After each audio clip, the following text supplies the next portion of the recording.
Hello, everybody. I am here live with Jonathan Borde. Today, we are going to talk about how to find a teaching specialization in the ways it will benefit you. So, everybody, let's give a huge hello to Jonathan. Hi, nice to be here. Thanks, Jonathan. So, hopefully, just feel free to comment, everybody. We just want to make sure that we're running live, everything's working. So, leave us a comment below. And again, so right now, we are with Jonathan Borde. He's actually our top rated teacher on the Off to Class platform.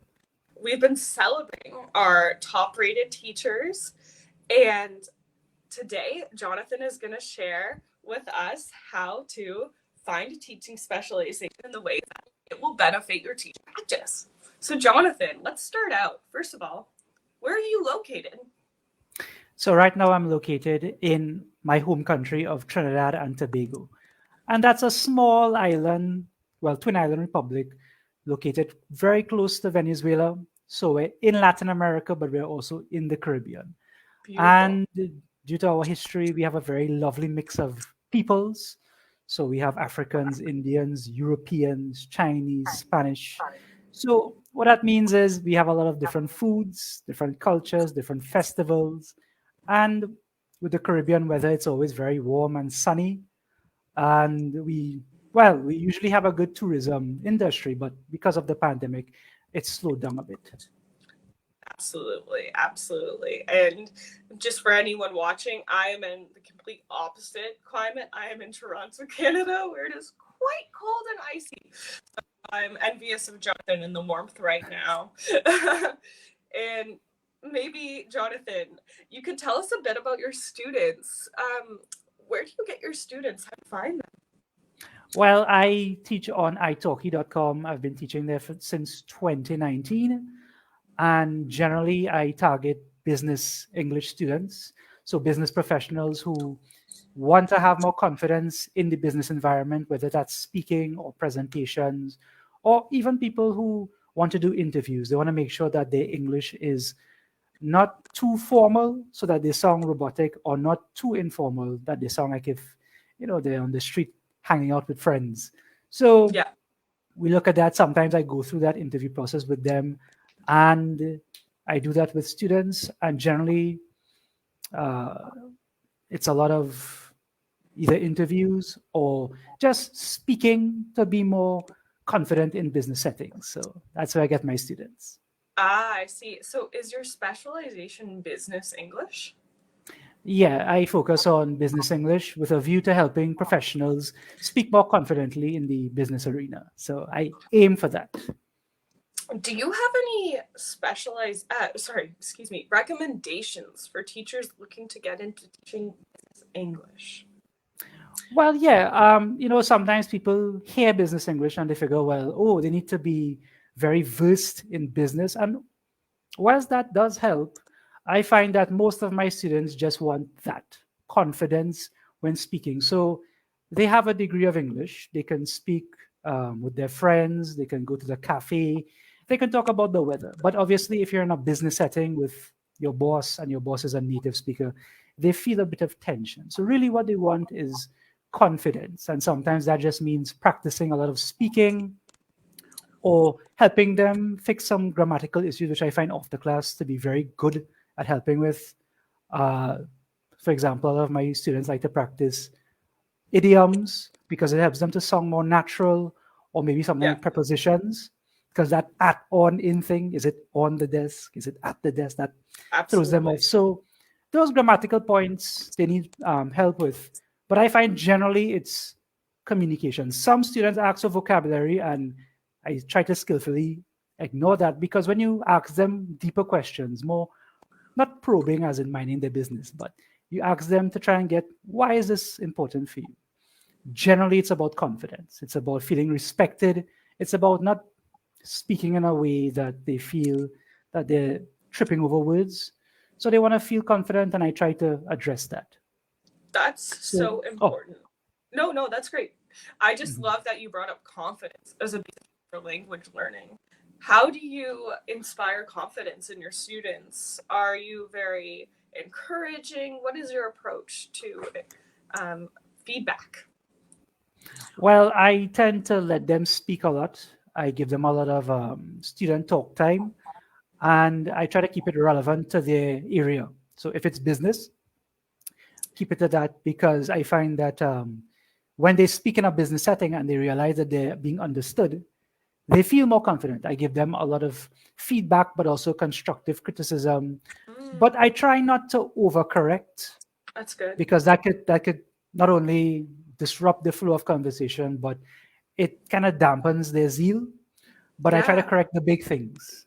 If I see a repeating issue, so like some people have pronunciation issues that they find bothersome. So those I might focus on. If they miss out a word here or there, I might ignore. So it's about finding that balance. And I think that really encourages students to be more conversational, because when they realize they're being understood, say, oh, okay, and they feel more confident in that area. That's so important. And I think it's so great that you're clarifying what exactly business English is, and that you don't have to be some sort of business executive to teach it, although that could be helpful. However, you're just saying it's different than your colloquial speaking on the streets with your friends English. It's all about just communicating in different settings. So a teacher is looking to find more students. I know that you were saying you started out on italki. How would you recommend that they do so? What has worked best for you to find students? Well, I just find that specialization is the way to go, because Okay. ultimately that helps a lot with marketing. Okay. So, I used to make that mistake that Chris Ross talks about all the time. I can teach whatever you want. We can talk about whatever you want. I made that mistake when I first started on italki, Oh yeah. and that form of marketing got me zero students. Really? Zero students. Because Okay. I think, everyone does it. And it doesn't sound like you're helping people fix a problem. And that's why I like specialization, because it's not just about focusing on a particular area of English, but it's about helping people deal with their problems. So for some people, it's confidence.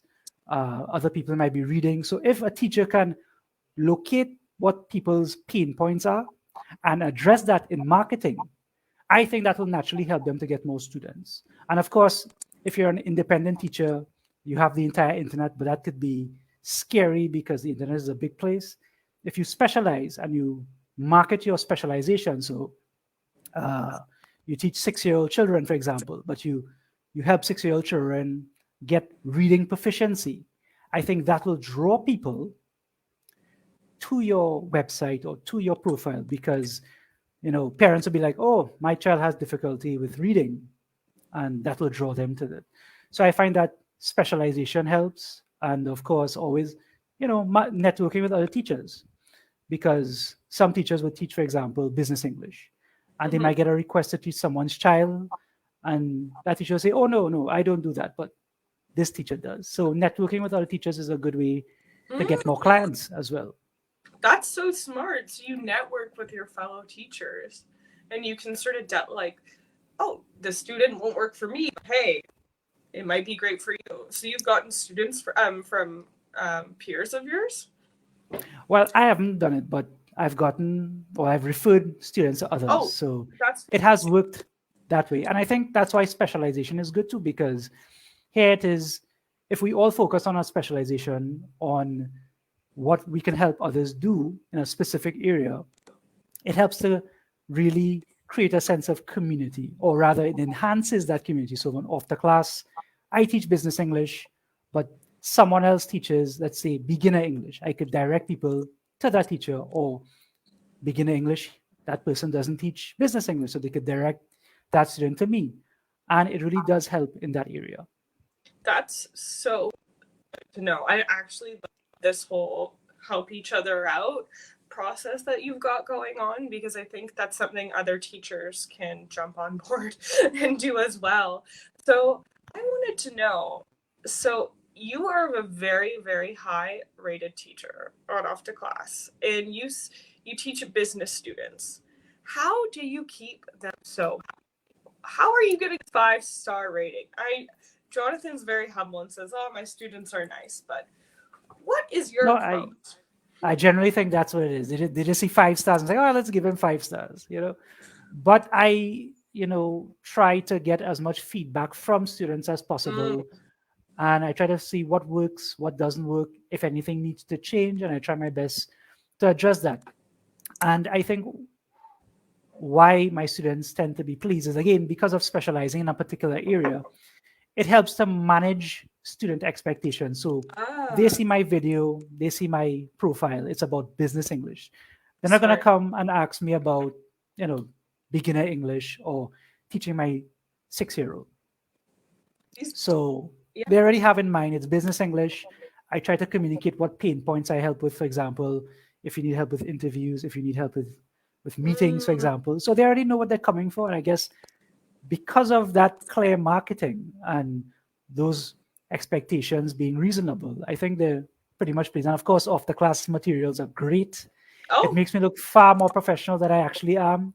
So great job, guys. And I think it really is useful.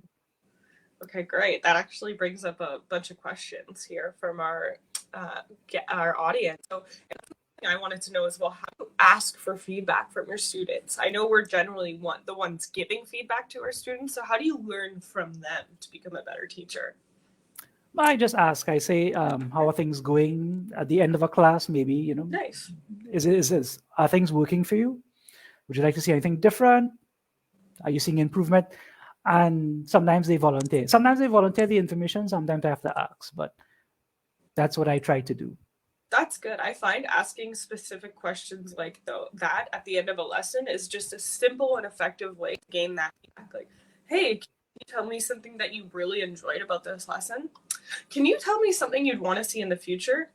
What did you find awfully boring today? I teach children. So I'm like, you can tell me. This is not a judgment zone. And I just take that time at the end of the lesson to say, how are you feeling about everything? And generally, I find that feedback is so much more effective at the end of the lesson than start at the beginning in a way than being like, hey, so what do you want to do today? Right? Because Mhm. they're like, I don't know, you're my teacher. So with Exactly. feedback, I think that's important to ask at the end of the lesson when everyone's feeling comfortable, when you've had that whole time of rapport. And how long are your lessons? Generally, well, italki really highlights the hour-long lessons, but I Mm, teach 45-minute lessons nice. as well as 90-minute lessons. Oh, wow. And yeah, so depending on what the students' needs are, the class could go very quickly, or it could take a bit longer depending on what they need. But generally, most students book hour-long classes. Nice, nice. And because they're adults, that's a great time as well. And the off to class materials do work quite well for that time period, I find as well. And we had a question from one of our viewers here. They're saying, how specific are you? I believe they're asking in regard to your niche. So, in business English, is there anything in particular that you get into? Perhaps interview styles? Are you expert in interviewing? Are you more just like a presentation guru? How would you describe yourself? Oh, those are good niches, but I generally try to highlight all three, not in a guru Nice. um, phase, but rather, if you need help with this, I can help with that.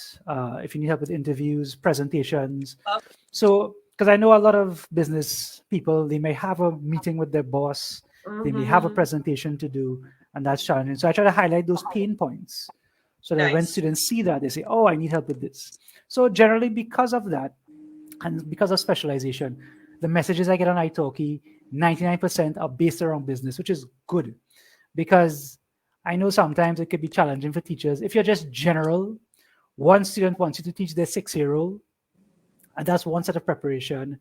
Another student wants you to do IELTS, and that's a whole other set of preparation.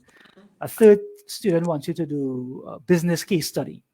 And Ooh, that could be very, very time consuming, and that could yeah. be very stressful. But thanks to specialization, you focus on one area and one or a couple of problems you can help with. And that reduces your stress because there's only one set of resources, especially off the class. Even though off the class is very flexible, you don't want all that stress. But with one set of resources, it's very easy. because you reuse those resources and those classes and lessons. Like in after class, I have about 10 or 12 lessons that I generally go to. It becomes Oh, easier, less stressful, and it's far more useful. So thanks to specialization, that really helps. Yeah. that's awesome. And can you tell me some of your favorite after class go to lessons or anything that you Oh, draw upon regularly? sure. Because people tend to come to me for like they want to practice speaking and they want to get more, well, Cool. they think fluent. I tend to highlight the fact that, what helps in that area is sounding more natural, and idioms tends to do that. So Yes. I highlight like idioms of the workplace. They love, a lot of students love that. They love the fact that they're sounding more natural, more at ease. Depending on their area, I would go into the business English sections. Business negotiation is a huge lesson that I think a lot of students like. That Oh, plus the international etiquette one. that's very And depending on the student, some of the speaking assignments, but also like the preposition class. mm, very nice. Those are some really good tips, I think, for people. This international etiquette one is so crucial for business English, and I think that's a great reminder for people. And even though, do you think a lot of the materials that aren't just specifically for business English are suitable for your lessons as well? You said you use a lot of the speaking lessons and idioms and things like that. So you can draw upon materials outside of just the off to class business English ones. Do you Oh, generally do that? generally, yes. So it's a mixture of some of the business English lessons, but Great. also idioms. So idioms to the workplace 1 and 2. If it's someone in the financial field, the Mm, idioms of finance, money, that's a big one. very good. Um, Additionally, I use some of the speaking activities because I like the speaking activities because it gives you flexibility, but also the homework has a lot of writing. So I Mm, can do that as well. And I tend to use, depending on what the issues are, travel adventures because that has the ED pronunciation, how to do the 3 different pronunciations in ED with ED. So I usually go to those first and then try to branch out after. really good advice. And I really appreciate hearing that because I know a lot of people get stuck into that idea that these lessons need to be labeled business English, but you're clarifying the fact that business English is a world beyond just the title business English. It's about communicating in a space and it's about having the understanding of cultural context.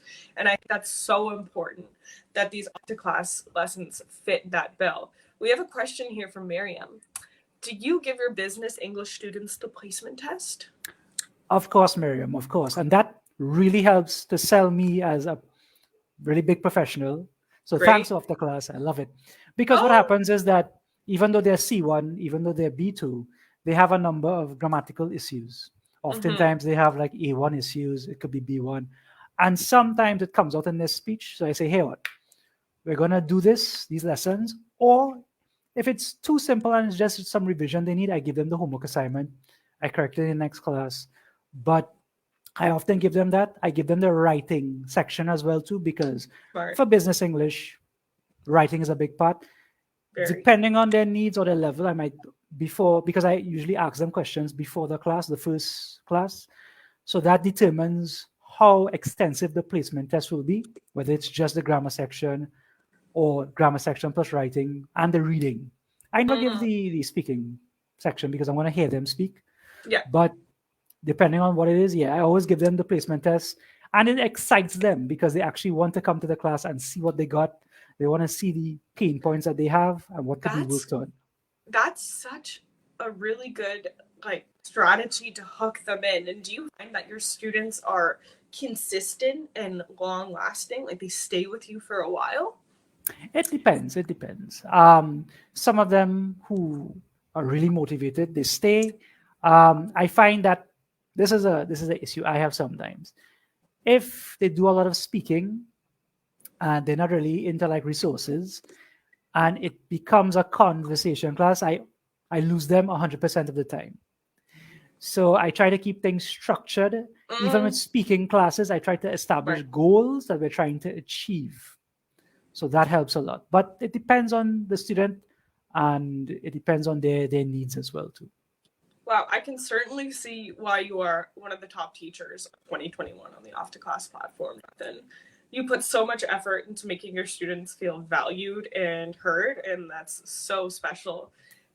So thank you for all that you do. And we have a question here as well about the placement test. Do you release the answer key beforehand, or do you wait until the next session? I think Oh, no, no. I wait until the actual session. So they Yeah. do the placement test. And then in the trial session, I look at the results. If they want the answer key released, I do that. But as well, the advice is that they may not understand exactly what the issues are. So I tend not to release the answer key. But if they ask, I do. Nice. That's really good to know. So you approach each student as an individual, and that's so Mhm. important. Do you have any like teaching highlights of 2021? Any projects or students, things that stand out to you in the past year? Well, I really love when students say that they're meeting their learning goals, which is important because I try to set with my students little goals that we could achieve. So just 2 weeks ago, I had a student and she's a Spanish native speaker and she has difficulties with the Y and J sound in English. So we were drilling that. And it was nice seeing her get progressively better and better. But Beautiful. generally, with interview prep, that's a lot more transparent because obviously they have an interview. So if they get the interview, if they get the job, it's great. And that has happened a couple of Oh, times, which I feel really nice about. Really yeah. nice about. And with off the class, some of the idiom classes work well for that too because they want to sound natural in the interview. They don't want to sound True. too stiff. But I like when the student messages me and says, "Hey, I got the job. Thanks." I'm like, "Wow, Hey, you're that's making a great." real impact on the lives of these people, Jonathan. That's incredible. Trying.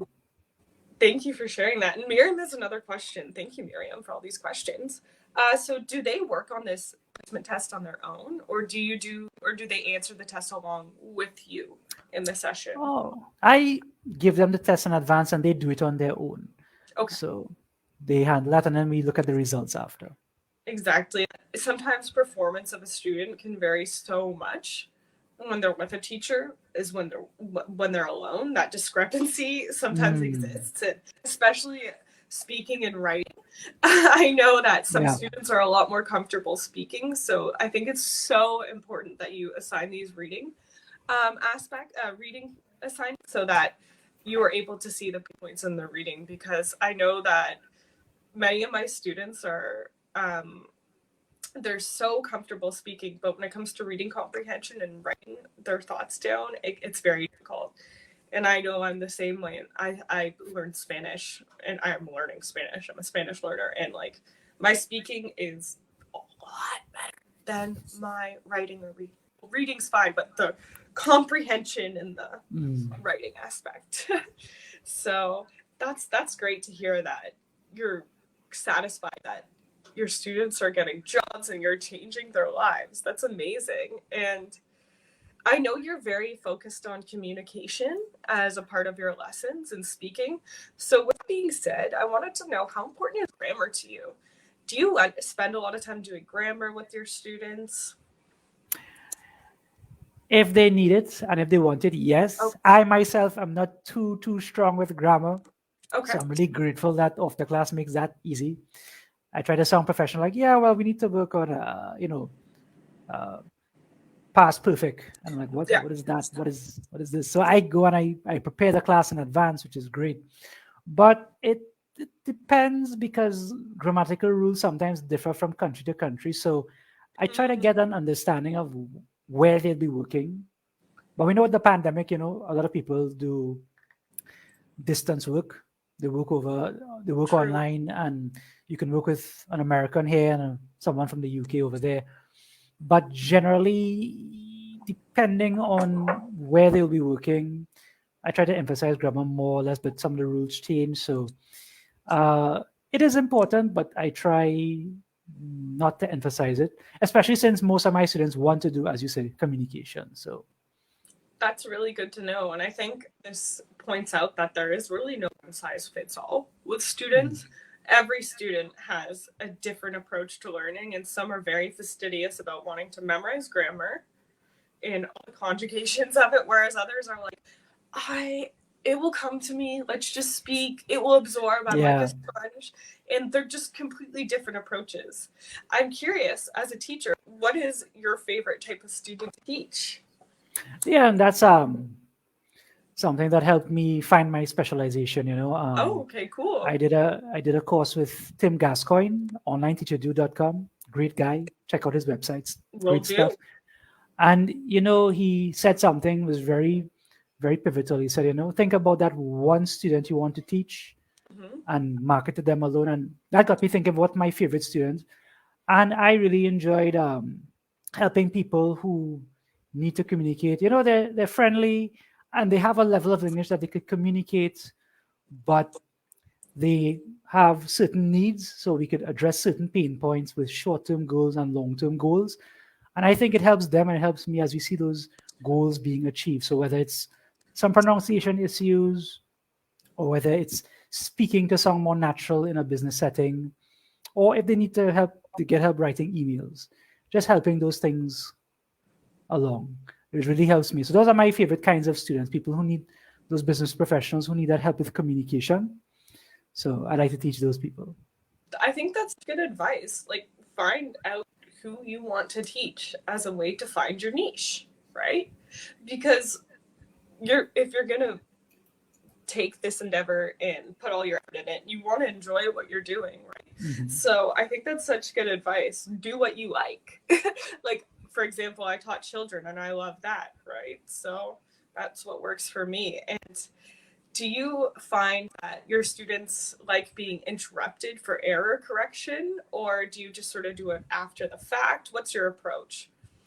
Yeah, that's been a hit and miss for me. Mm, Because it's mostly speaking, there was a time when I didn't correct as much, but I gotcha. actually realized that a lot of students want that.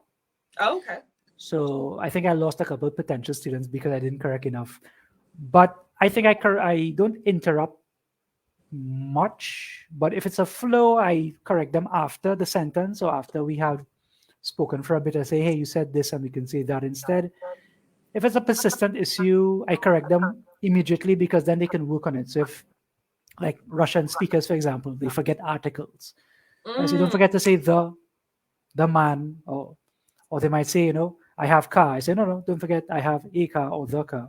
mm. And so that they can practice that as we speak, so they could feel that they're making progress. That's a really good way of doing things. Do you recommend do you recommend to other teachers that you ask your student what they prefer before the lesson, or do you sort of do a diagnostic throughout the lesson? Well, I think you should ask before. Yeah, that's actually a good idea. Actually, I didn't think about that, so I'll use that. Do they Hey, there like you being go. interrupted? Yeah, yeah. Because I mean, they may want it, and then some students may not want it. So it's good to find out in advance. Yeah. Yeah, exactly. Because sometimes they're like, why aren't you correcting me more intensely? Whereas others, corrections can have a very bad effect on, well, immediate corrections or interruptions can have an effect on their confidence, which is pretty much the opposite of what we want to do as English teachers, right, Jonathan? True. And you teach exclusively online, right? Have you ever taught in person at all? Yeah, actually, I Oh, began cool. my English teaching career teaching, volunteer teaching some Spanish speakers in my country because Venezuela had that economic That's issue since amazing. 2017. That's amazing, Jonathan. You are truly compassionate, and I can tell you have so much passion your behind your drive to work. And I think that's why you are so well rated, Jonathan. So you're very I'm humble, but you're doing amazing. It all comes glad from it looks that way. seriously. And I think you've taught so much about finding a teaching specialization and how it will benefit you. I myself love the advice that find the student that you want to teach and then go. And then that should be your ideal market. Oh, we have a question, um, which is great. Miriam, we love it. So, where do you get your students? I began back in October 21 with 4 students, but right now I only have one. I just posted my services on Facebook and YouTube. Yeah, so I teach on italki.com. It's a teacher marketplace. And it's good because it's kind of halfway between a school and being independent. Because I don't know if, just to give you a background on teaching marketplaces, they give you a lot of freedom, but you also have to provide your own resources. But you can charge what you want. You can teach whenever you want. There's no hour requirement there.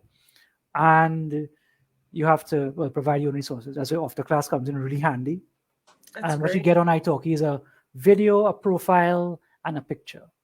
And then students could find your profile. And that's why marketing yourself properly with a niche is so important on those platforms. But yeah, generally I got my students from italki.com.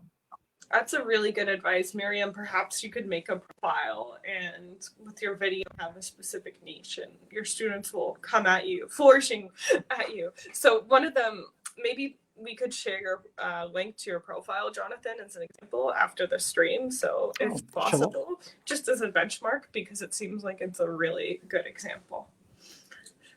If that's okay with you. Sure. If people want to see it. Yeah. I think, Miriam, it could be a resource for you. Let us know if that's something you're interested in. So we're all about done for today, but Jonathan, that was a really, really good discussion. And I wanted to thank you so much for taking the time to meet me today. And thank you for all your efforts with your students and using off the class with them. It's such an honor that our materials are used with a teacher who has so much compassion and drive. So thank you, Jonathan. And thank you, Regan. It was nice. It was really nice. And thank you for all those who asked questions. People are excited to see your profile. We'll leave it in the comments here and we'll get it going. And we will have some more lives coming up in the future with some other top teachers. Thank you, everyone. And congratulations, Jonathan, on your incredible achievement. And thank you for the opportunity. Thank you. Bye, everyone.